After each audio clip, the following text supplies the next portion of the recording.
Bismillahirrahmanirrahim. Assalamualaikum warahmatullahi wabarakatuh. Waalaikumsalam warahmatullahi wabarakatuh. Alhamdulillahirabbil alamin. Wassalatu wassalamu ala Muhammadin wa ala alihi wa ashabihi ajma'in. Asyhadu an la ilaha illallah wahdahu la syarika lah wa asyhadu anna Muhammadan 'abduhu wa rasuluhu la nabiyya ba'dahu. Allahumma salli wa sallim wa barik ala sayyidina Muhammadin wa ala alihi wa sahbihi ajma'in. Amma ba'd. Jemaah subuh rahmat Allah Subhanahu wa taala. Alhamdulillah, kita bersyukur kepada Allah Subhanahu wa taala. Subuh ini kembali kita bisa hadir melaksanakan salat pada subuh berjamaah. Kemudian menjelang syuruk kita seperti biasa melaksanakan kajian subuh. Iktikaf sebentar di masjid. Semoga amal kita ini, apa yang kita laksanakan ini bernilai ibadah insyaallah subhanahu wa ta'ala. Amin ya rabbal alamin. Kita sampaikan salawat dan salam kita kepada Nabi Muhammad sallallahu alaihi wasallam. Allahumma salli ala Muhammad wa ala ali Muhammad. Assalamu alayka ya Rasulullah. Assalamu alayka ya Habibullah. Jemaah subuh rahmat Allah Subhanahu wa taala, kita lanjutkan kajian fikih sunnah yang terakhir sebulan lalu ya. Udah lama ya. Karena beberapa ahad kemarin saya nggak bisa, atau kemarin yang ahad kemarin juga kosong ya. Libur ya. Kita lanjutkan kembali ya. Di pembahasan sebelumnya kita telah membahas tentang sholat, kemudian kedudukan sholat di dalam Islam, termasuk sholatnya, hukum sholat untuk anak-anak, jumlah sholat yang fardu ya. Dan 5 waktu itu sudah kita bahas ya. Kemudian kita lanjutkan yang F ke sini, waktu sholat wajib ya, waktu sholat wajib. Bapak Ibu dirahmati Allah Subhanahu wa taala ya, setiap sholat memiliki waktu tertentu di mana dia harus dilaksanakan. Allah Subhanahu wa taala berfirman di dalam Quran surah 4 surah An-Nisa ayat 103, Inna sholata kanat 'alal mu'minina kitaban mawquta ya. Sungguh sholat adalah kewajiban yang telah ditentukan waktunya atas orang-orang yang beriman. Jadi waktu sholat itu sudah ditentukan waktunya ya. Kita tidak boleh melaksanakan di sembarang waktu ya, sudah ada ketetapan waktu di Allah Subhanahu wa taala. Artinya sholat adalah kewajiban yang sangat jelas ya, sebuah kewajiban dilaksanakan ya, didasarkan kepada Al-Quran. Al-Quran telah jelas secara rinci ya, tentang waktu-waktu sholat tersebut. Jadi waktu-waktu sholat yang 5 waktu itu sudah terperinci dalam Al-Quran disebutkan ya. Walaupun mungkin beberapa waktu yang lalu kita pernah mendengar ada yang mengatakan sholat hanya nggak ada semua sholat dalam Al-Quran, hanya 3 waktu saja gitu ya. Ya, coba tengok ayatnya ya. Tentang waktu sholat ini ya, di samping tadi surah An-Nisa ayat 103 ya, ada juga di dalam surah Hud ayat 114 ya. Bismillahirrahmanirrahim. Aqimus sholata tarafafin nahari wa zulafan minal laili innal hasanat yudhhibna sayyi'at dzalika dzikra lil zakirin. Dan laksanakan sholat pada kedua ujung siang ya, pagi dan petang, dan pada bagian permulaan malam. Perbuatan-perbuatan baik itu menghapus kesalahan-kesalahan. Itulah peringatan bagi orang-orang yang selalu mengingat Allah Subhanahu wa taala. Nah, ini disebutkan laksanakanlah sholat pada ujung siang dan pada permulaan malam. Apa dimaksud ujung siang? Ujung siang itu artinya sholat asar. Permulaan malam terbenam matahari sholat maghrib. Nah, ini sudah ada waktu sholat asar dan maghrib. Ya, walaupun tidak disebutkan nama asar atau disebutkan maghrib. Ya. Tapi di situ disebutkan aqimus shalah tarafa fin nahari wa zulafa minal laili. Ya. Ya. Maka di sini juga disebutkan oleh Allah Subhanahu wa taala fungsi sholat itu salah satunya innal hasanati yuzhibna sayyi'at. Ya, bukan hanya waktu juga disebut di sini, tapi fungsi sholat itu adalah kebaikan itu menghapus, ya, menghapus kesalahan-kesalahan. Ya, jadi samping ada hadis Nabi juga mengatakan, ya, dari satu sholat yang sholat berikutnya akan menghapus dosa-dosa di antara keduanya. Nah, ini juga di sini dijelaskan oleh Allah Subhanahu wa taala, ya, innal hasanat yuzhibna sayyi'at. Ya. Itulah peringatan bagi orang-orang yang selalu mengingat Allah Subhanahu wa taala. Ya. Jadi diingatkan kepada orang yang selalu berzikir, selalu ingat kepada Allah Subhanahu wa taala, ada waktu sholat kita, ya, yaitu di penghujung siang dan di permulaan malam. Ya. Waktu asar di penghujung siang, setelah terbenam menjelang terbenam matahari, ya, sebelum terbenam matahari, dan sholat maghrib setelah terbenam matahari. Kemudian juga di dalam surah Al-Isra, ya, ayat yang ke-78, ini sudah biasa terdengar ayat ini. Allah Subhanahu wa taala berfirman, Bismillahirrahmanirrahim, aqimus sholata liduluki syamsi ila wasaqil laili wa qur'anal fajr. Inna Qur'anal fajri kana mashhuda. Ya. Laksanakanlah salat sejak matahari tergelincir sampai gelapnya malam, dan laksanakanlah pula salat subuh. Sungguh salat subuh itu dilaksanakan disaksikan oleh para malaikat. Ya. Ini lengkap ini waktunya di sini. Ya. Laksanakanlah salat sejak matahari tergelincir. Apa maksud matahari tergelincir? Setelah matahari tergelincir ke arah barat, ya. Kalau kita pakai tiang lurus tiang dan bayang-bayangnya sudah ke timur, artinya matahari sudah ke barat, tergelincir ke barat. Ini waktu sholat apa? Waktu sholat zuhur, ya. Tergelincir matahari, ya. Jadi mulai laksanakan sholat itu setelah tergelincir matahari, ya. Ini waktu sholat zuhur. Kemudian ujung siang tadi adalah sholat asar, terbenam matahari, maghrib. Nah, kemudian di sini di dalam ayat yang Al-Isra ini ila wasaqil lail, sampai gelapnya malam. Apa maksud malam? Isya. Berarti sudah berapa waktu tadi yang ada?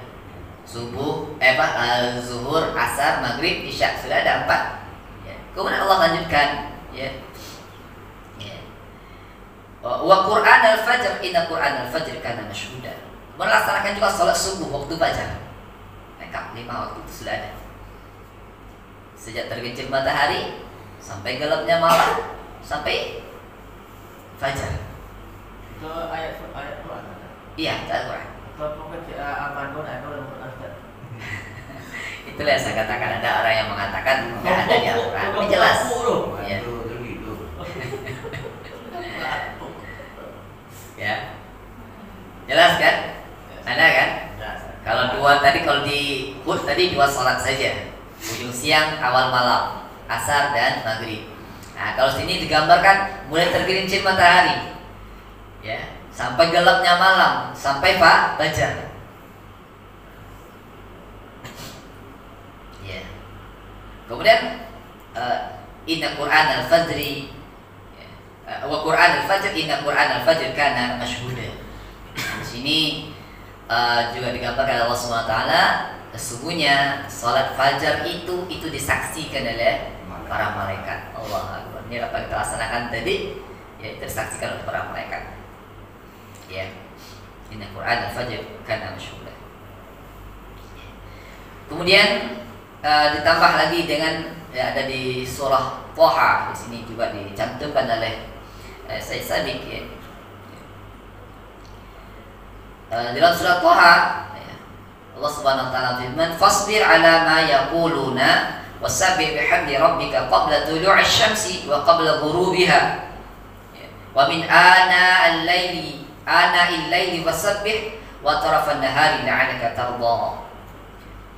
Dan bertasbihlah dengan memuji Tuhanmu sebelum matahari terbit dan sebelum terbenam, dan bertasbih pula pada waktu tengah malam dan di ujung siang hari agar engkau merasa tenang. Makna yang dimaksud dengan tasbih ya, sebelum fajar menyingsing adalah salat subuh. Jadi salat itu juga namanya tasbih. Ya. Jadi tasbih itu namanya artinya juga salat. Jadi kata salat itu dalam Al-Quran juga sebenarnya tasbih. Ya. Sama halnya dengan ada juga di dalam Quran surah An-Nasr. Baca An-Nasr, "Idza jaa nasrullahi wal fath wa ra'aitanna sayadkhuluna fi dinillahi afwaja fasabbih bihamdi rabbika wastaghfir innahu kana tawwaba." Maka fasabbih, kata fasabbih itu juga maknanya salat. Apabila datang pertolongan Allah dan kemenangan, wa ra'aitanna sayadkhuluna fi dinillahi afwaja, kamu melihat Muhammad ya, manusia-manusia berbondong-bondong untuk masuk ke agama Islam ini ya, apa lakukan? Fasabbih bihamdi rabbik. Maka perintah fasabbih itu adalah salat ya, sebagai tafsirnya seperti itu ya. Jadi kata fasabbih di sini ya maknanya salat ya. Fasbir ala ma yaqul wasabbih ya. Dan bersabarlah ya, ala ma yaqulun ya. Fasabbih ya, maka mana fasabbihnya adalah salat lah ya.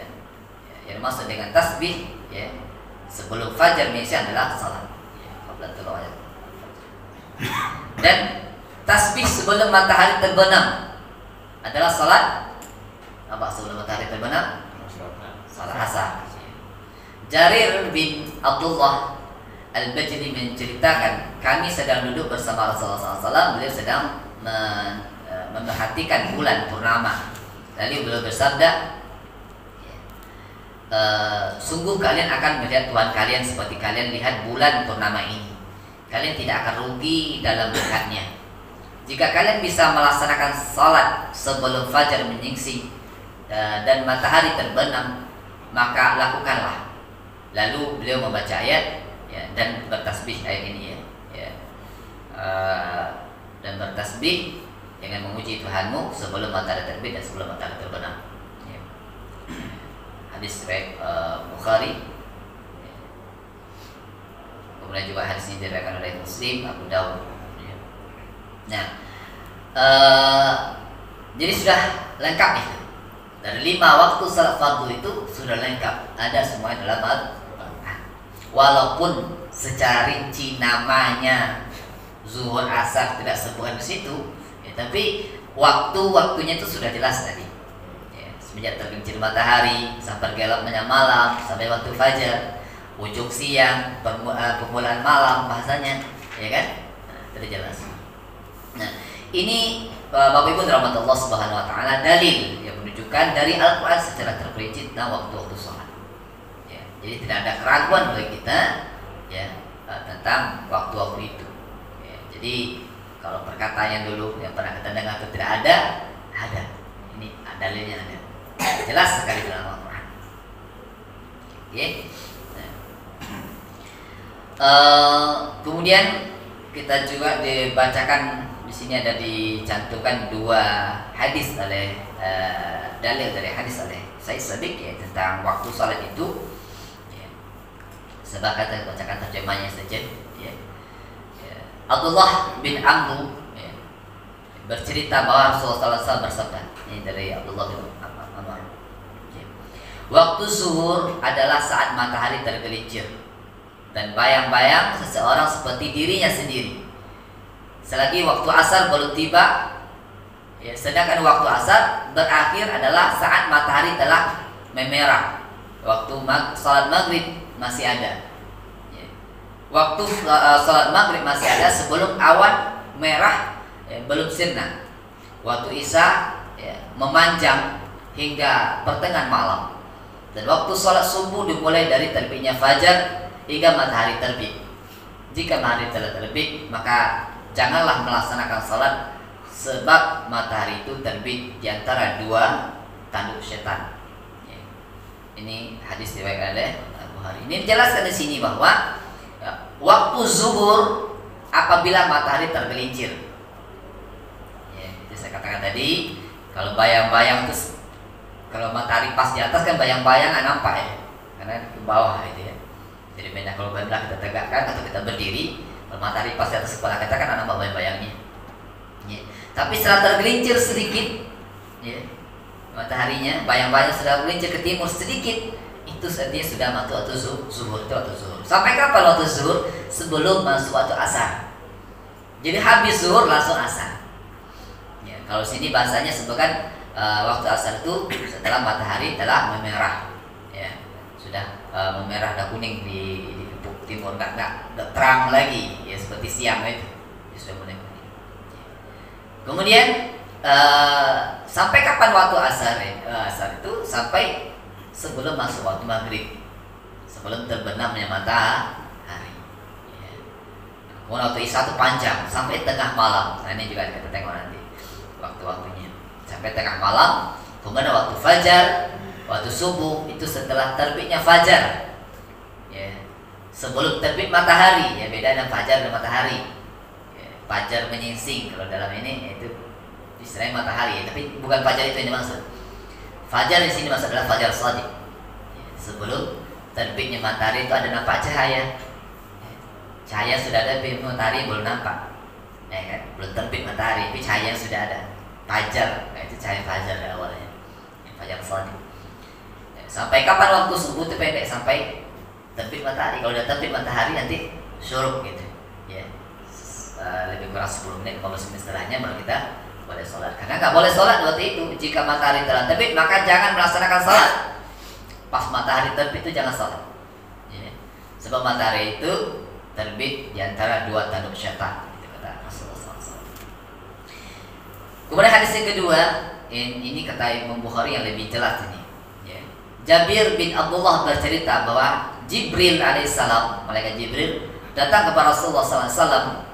Lalu ia berkata kepada Rasulullah, bangunlah dan laksanakanlah sholat. Lalu Rasulullah melaksanakan sholat zuhur ketika matahari tergelincir. Lalu tiba waktu asar dan Jibril kembali berkata, bangunlah dan sholatlah. Lalu beliau melaksanakan sholat asar ketika bayang-bayang sama persis dengan aslinya. Lalu tiba waktu maghrib, Jibril berkata, bangunlah dan sholatlah. Rasulullah pun melaksanakan sholat maghrib ketika matahari telah terbenam. Lalu tiba waktu isya dan Jibril kembali berkata, bangunlah dan sholatlah. Rasulullah melaksanakan sholat isya ketika awan merah telah sirna hingga fajar datang. Ketika awan merah telah sirna hingga fajar datang, saat fajar menyingsing keesokan harinya, tiba kembali waktu zuhur. Jibril kembali berkata, bangunlah dan sholatlah. Jadi Nabi melaksanakan sholat di waktu itu ada wahyu dari Allah Subhanahu Wa Taala. Ya. Itu Jibril datang setiap waktu, itu Jibril datang mengingatkan Rasulullah. Ya. Ini memastikan bahwa waktu-waktu itu betul-betul dari Allah Subhanahu Wa Taala. Bukan buatan Nabi, buatan di pikiran Nabi, enggak. Mana buatan Nabi aja nih, pikiran dia aja, tidak. Ya, karena setiap waktu tuh di awal dulu, setiap waktu tuh Jibril datang diutus oleh Allah Subhanahu Wa Taala untuk mengingatkan Rasulullah untuk melaksanakan sholat. Ya. Kapan waktu zuhur? Setelah terbit matahari. Nah, di sini bahasa untuk asar. Kalau tadi di hadis yang pertama, matahari memerah. Ya. Ini mungkin oleh kita kurang pas kapan mulainya. Tapi kalau di hadis yang kedua ini jelas. Kapan waktu asar itu? Apabila bayang-bayang sama panjang dengan bendanya. Nah, ini dia. Apabila bayang-bayang benda itu sama panjang dengan benda itu. Kalau kita tancapkan kayu 1 meter namanya, ya 1 meter, terus bayang-bayangnya kita ukur, ya sudah 1 meter juga, lebih 1 meter, itu artinya asar sudah masuk. Tapi kalau masih sedikit, berarti tergelincir matahari masih sedikit, ya kan? Setengah terus, nanti kalau mataharinya terus ke barat, artinya bayang-bayang akan semakin panjang. Ya, kalau sudah masuk, kalau sama bayang-bayang dengan benda yang sudah lama diukur itu sama, artinya sudah masuk waktu asar. Waktu zuhur sudah habis, masuk waktu asar. Ya. Nah, kemudian maghrib kapan terbenam matahari? Ya. Terbenam matahari. Ya. Isya kapan sampai sapak merah kalau disebutkan. Ya. Kalau terbenam matahari itu kan masih ada cahayanya itu, cahaya merah. Ya. Jadi terbenam matahari masuk maghrib, ya, sampai kapan? Sampai hilang cahaya merah itu. Ya, sapak merah itu hilang, sudah gelap, itu masuk waktu isya. Ya. Ya. Waktu subuh kapan? Setelah fajar terbit. Ya, fajar shadiq muncul. Jelas, ya, waktunya. Ya, jadi tidak, iya. Kalau sekarang sudah dibantu kita dengan jam, ya. Ya, sudah ada, bahkan ada bunyi sendiri dia. Dan digital, ya, sudah dibantu kita nih. Tapi mungkin ada satu kondisi nanti kalau ini tidak ada. Ya, jadi ini tidak perlu Ustaz, karena bisa ada jam digital. Iya, sekarang. Ya, kapan waktu nanti perlu kita. Atau kita kemana, ke hutan, kemana, nggak ada jam, ada apa. Ya, kita bisa menentukan waktu. Karena dulu nggak ada jam, seperti ini cara menentukan waktunya.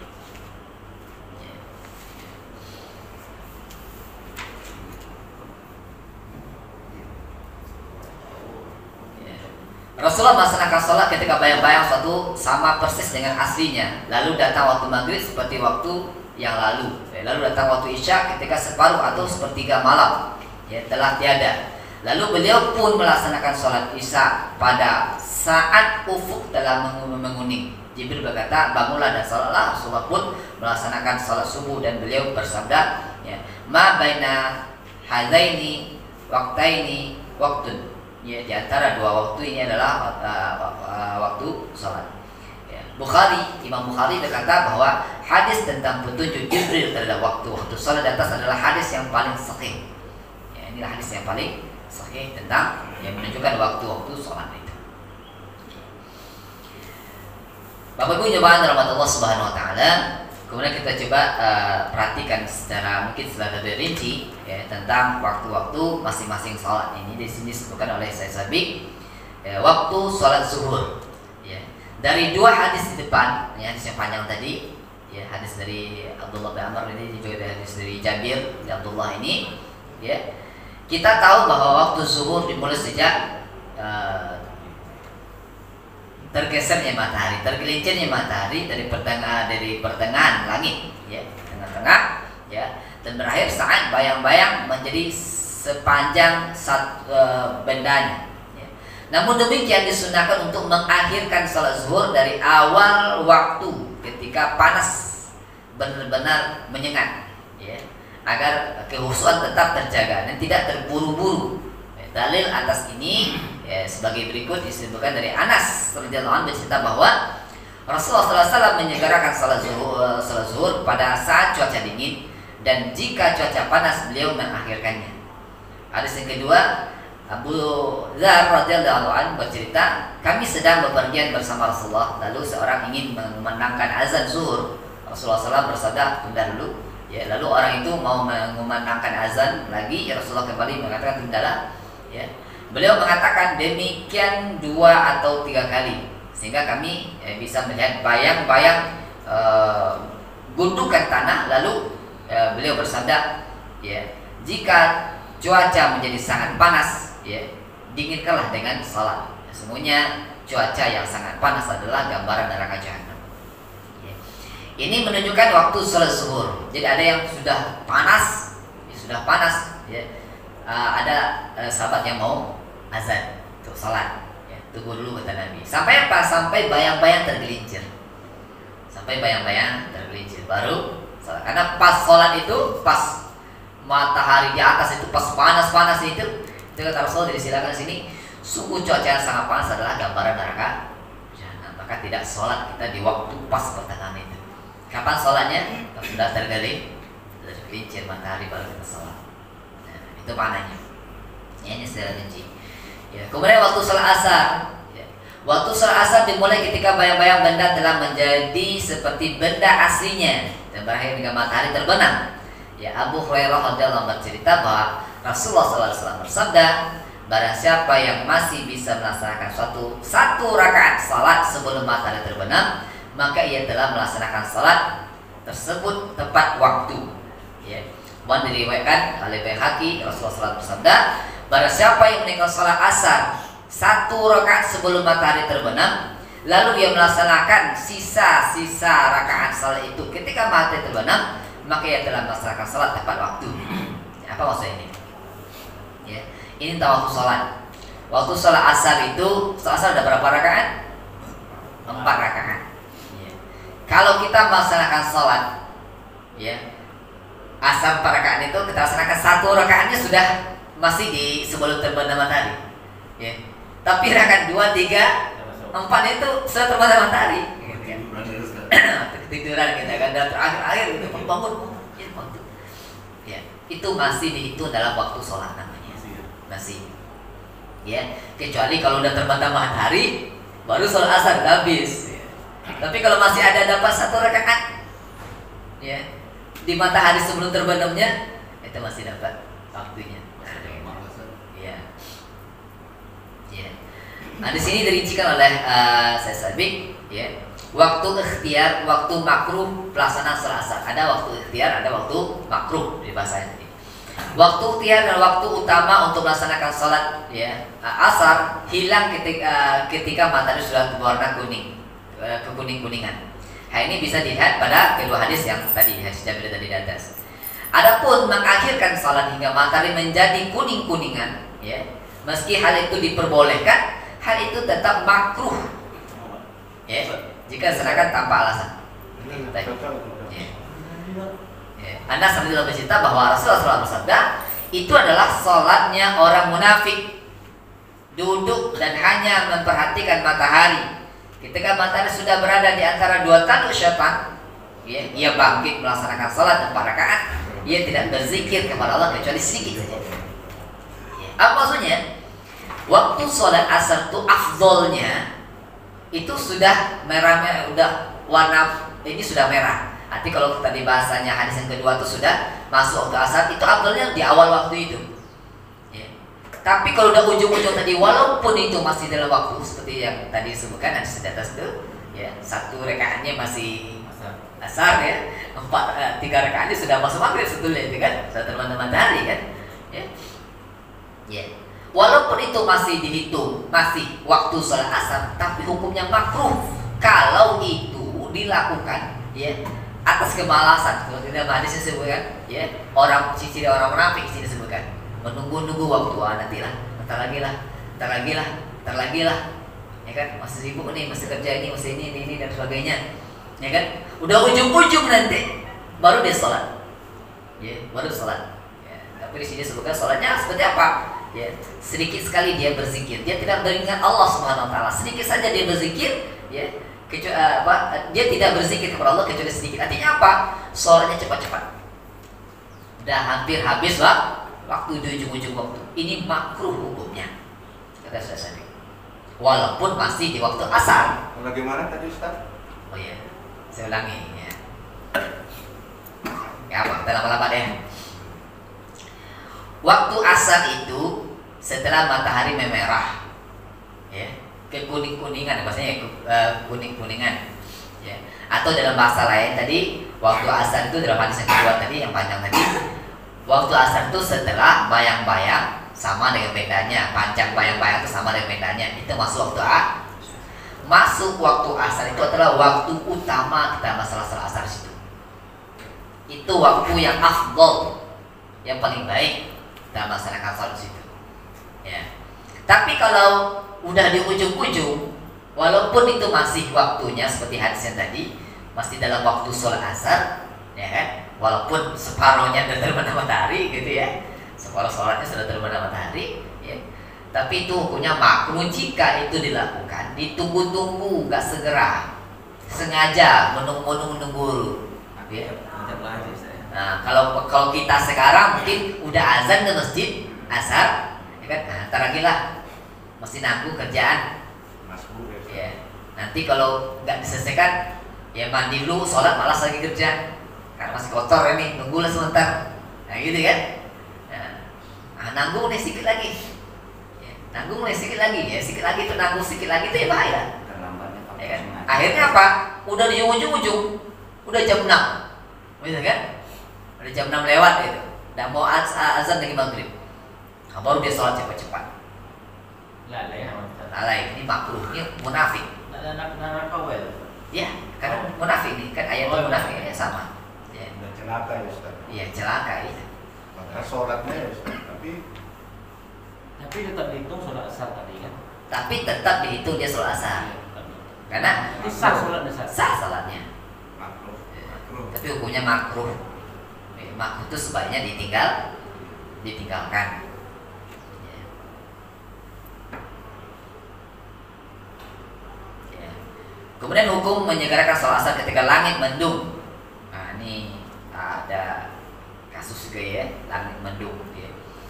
Buraidah Aslami radhiyallahu anhu berkata, kami sedang bersama Rasulullah SAW dalam sebuah peperangan. Beliau bersabda, segerakanlah sholat ketika hari mendung, sebab orang yang tidak melaksanakan sholat asar tepat waktunya, sungguh amalnya sirna. Allah ya sunnah. Diusahakan sholat asar itu tepat waktu, karena kalau tidak kata Rasulullah amalnya sirna, hari itu amalnya jadi sirna. Ya, habis. Ibnu Qayyim berkata ada dua macam cara. Macam cara tidak melakukan sholat, satu sama sekali tidak melaksanakannya, dan inilah yang menghanguskan semua amal, dan meninggalkan sholat pada waktu tertentu ini hanya merusak amal baik pada hari itu, ya, amal baiknya pada hari itu.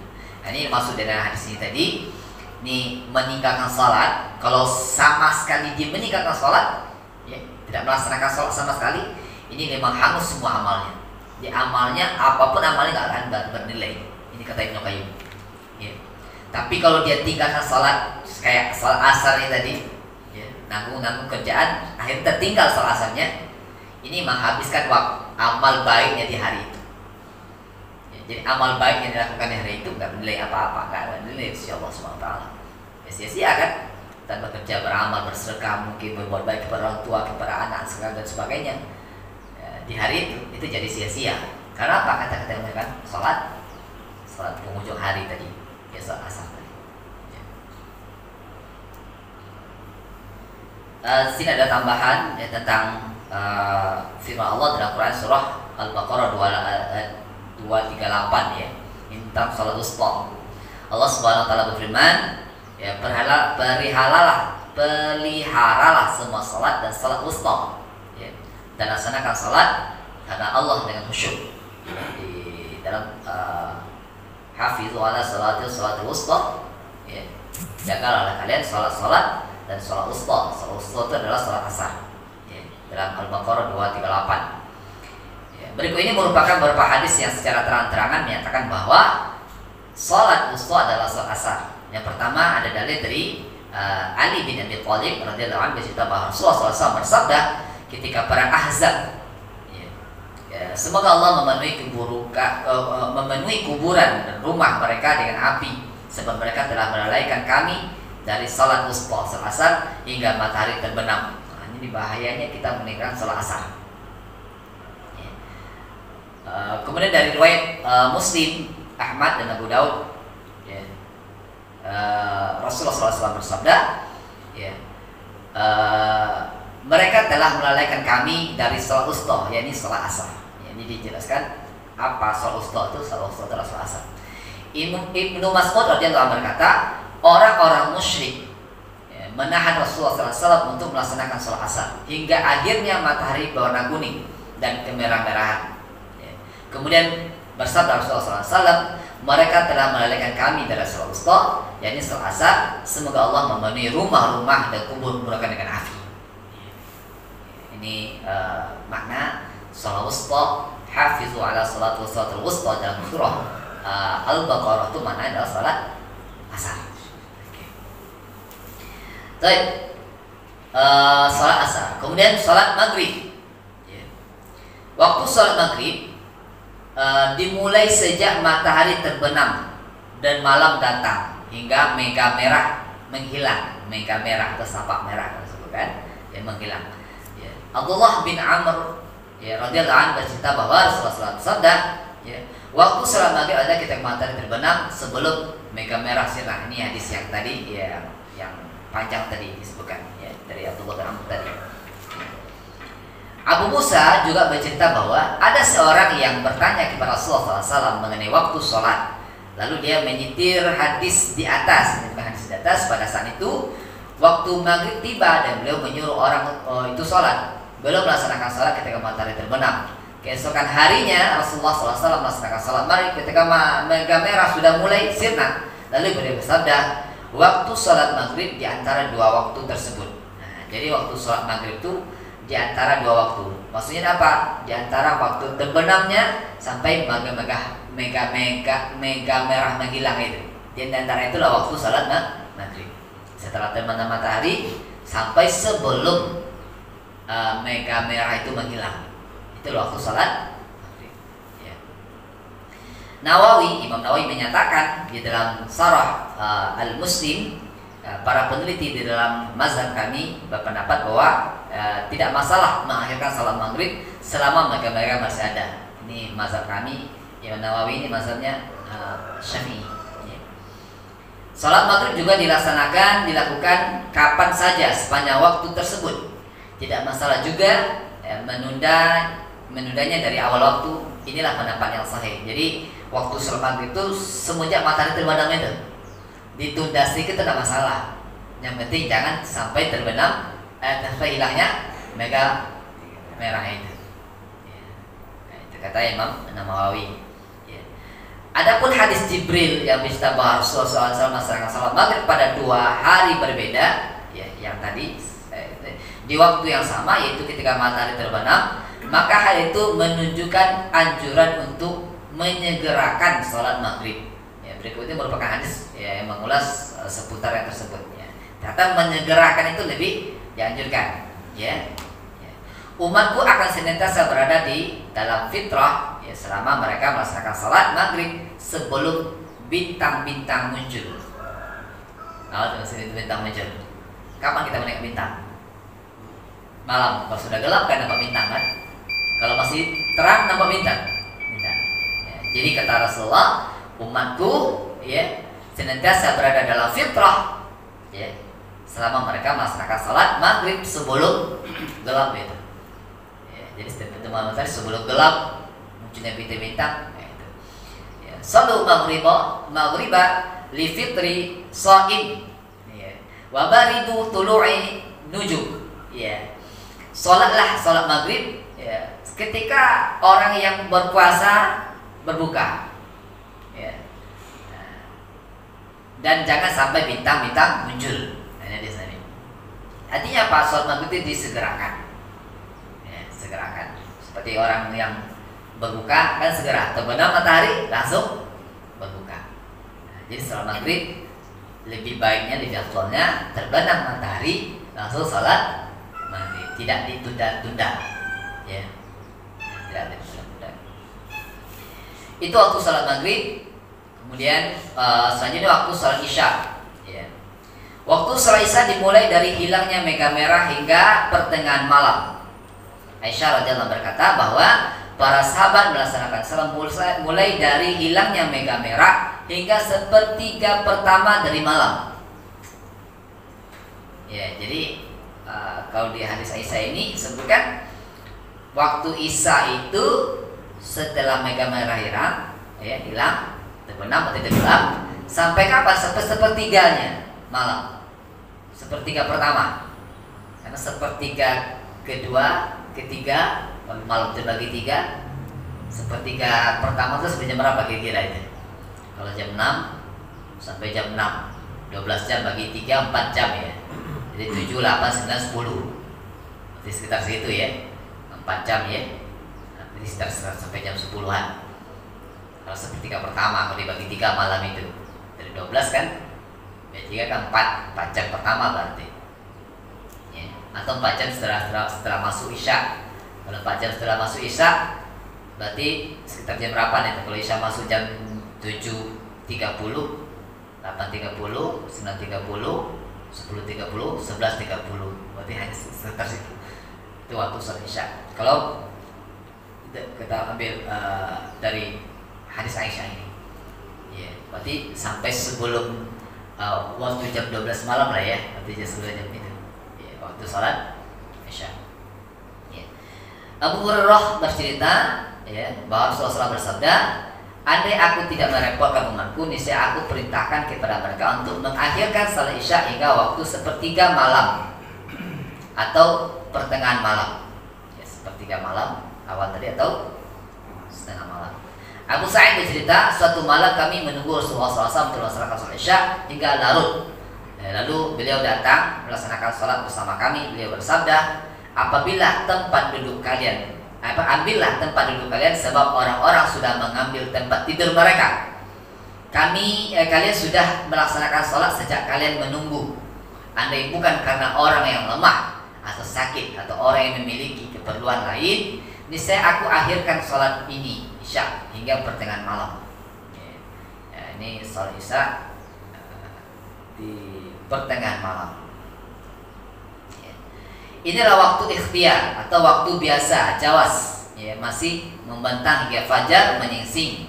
Ya, Abu Qatadah radhiyallahu bercerita bahwa Rasulullah bersabda, ya, tidak ada yang berlebihan di dalam tidur. Ya, sesuatu yang berlebihan itu adalah orang yang tidak melaksanakan sholat hingga tiba waktu untuk sholat selanjutnya.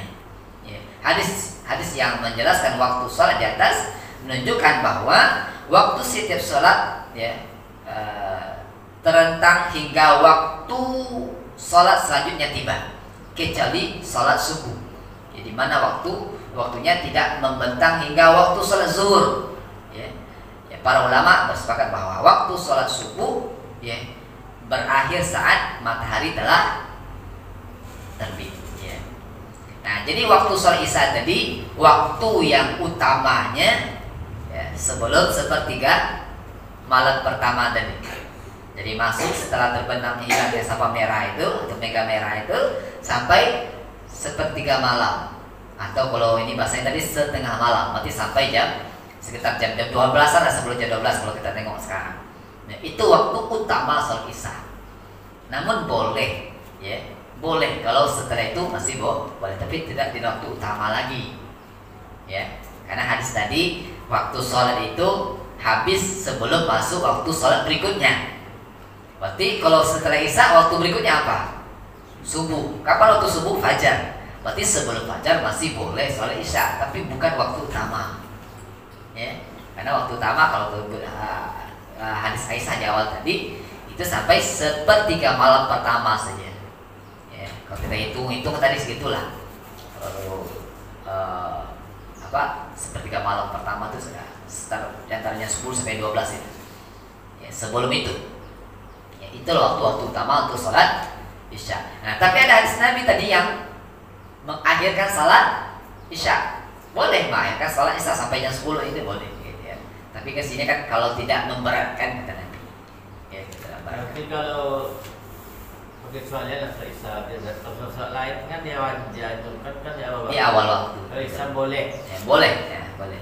Ada juga itu yang beberapa, saya dulu pernah ada teman dari Jawa, mungkin di pesantrennya di ini, mereka tuh biasa melaksanakan sholat Isya tuh diakhirkan. Ada yang biasa mungkin dia mengamalkan hadis ini, ya, sengaja diakhirkan. Gitu. Kita tengok juga ada pengajian sholat Isya, ada azan Isya lanjut lagi pengajiannya, azan dulu, nah itu pengajiannya, hasil pengajian baru sholat. Ada juga seperti itu ya. Gitu ya. Iya. Ustaz, ya. Mau tanya sedikit Ustaz, waktu yang menghadis kan, yang Ustaz sampaikan tadi di dalam surat Al-Isra ya Ustaz, di dalam mengenai perintah sholat wajib. laksanakanlah sholat Diduduki syamsi dapat tergelincir matahari sampai datangnya gelapnya malam. Laksanakanlah sholat tahajud. Laksanakanlah sholat subuh, bahwa sholat subuh itu disaksikan oleh malaikat. Pertanyaan saya itu Ustaz ya, walaupun mungkin konyol Ustaz, apakah sholat yang lain itu tak disaksikan malaikat? Itu Ustaz. Terus itu sambungannya kalau nggak salah Ustaz, pada sebagian malam laksanakanlah sholat tahajud sebagai tambahan ibadah bagimu, mudah-mudahan diangkat di tempat yang terpuji, kan begitu Ustaz. Di situ hanya disebutkan selain sholat wajib yang 5 tadi dikaitkan dengan ayat selanjutnya, ayat 79 kalau nggak salah Ustaz ya, melaksanakan sholat tahajud. Waktu Ustaz sudah sampaikan waktu sholat wajib tadi. Nah, di sholat tahajud tadi waktu yang afdol kita laksanakan itu sepertiga malam Ustaz. Mana yang afdol dari sepertiga malam ini? Karena saya ada mendengar waktu sahur atau waktu sahar itu lebih baik doa itu diijabah. Apakah memang benar begitu atau bagaimana Ustaz? Artinya dari mulai sebelum azan itu Ustaz, kita setel jadinya jam 4, kita sholat, sebelum azan kita sudah doa, itu diijabah 15 menit sebelum azan subuh begitu Ustaz. Itu gimana Ustaz? Pernah saya mendengar. Ya, di 78 oleh sholat tadi disebutkan waktu sholat fardu itu dari tergelincir matahari sampai gelapnya malam sampai waktu fajar, sholat fajar. Kan semuanya 5 waktu ke di situ. Tergelincir matahari zuhur, ya, menguning warnanya atau sama benda dengan tiang dan membayangkan bendanya itu asar, terbenam matahari, maghrib, gelapnya malam isya, kemudian waktu fajar. Nah, kan itu semua waktu yang 5 itu. Gitu. Kemudian waktu sholat tahajud malam. Tahajud itu bagian dari qiyamul lail yang mendirikan sholat malam, ya, mendirikan sholat malam. Ya. Tahajud itu dilaksanakan setelah tidur terlebih dahulu. Ya. Tidur sebelum bangun nanti itu tahajud. Kapan waktu afdalnya? Ya, sepertiga malam terakhir. Ya, itu dalilnya ada di Muzammil yang terakhir itu separuh atau sepertiganya. Ya, ini separuh separuhnya atau lebih sedikit daripada itu.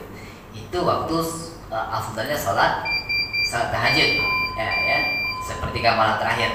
Ya. Sepertiga malam terakhir itu sekitar jam berapa Ustaz? Nah, kalau kita hitung lah, kalau malam itu 12 jam, berarti 4 jam terakhir. Ya kan? Berarti ada jam-jam 2. 5, 4, 3, 2, sekitar jam 2 lewat lah. 2. Ya, 2 lewat ya. Ya, sampai sebelum subuh ya. Ini sepertiga. Itu waktu afdalnya untuk salat qiyamul lail. Ya, ini istimewa nih ya, kalau kita baca nih tafsirnya, istimewa nih salat qiyamul lail ini. Karena disanding-gandingkan setelah disebutkan tentang waktu salat fardu, disebutkan waktu salat tahajud. Nah, ini menunjukkan tahajud itu lebih utama. Ya, lebih utama. Walaupun dia tidak wajib seperti salat fardu. Ya, salat yang 5 waktu, tapi ini utama, termasuk salat sunnah yang lebih utama soal ini. Nah, terus seperti malam terakhir itu waktu salat tahajud. Ya, bagusnya seperti yang dilakukan itu, ya, menjelang ke subuh itu kita berzikir di sana. Nah, karena itu waktu sahar. Ya, waktu sahar itu lebih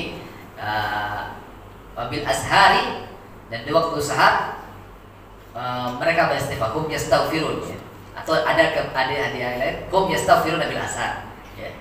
Mereka beristighfar di waktu sahar, ya. Atau di waktu sahar mereka beristighfar. Ada di sini ada kedua itu.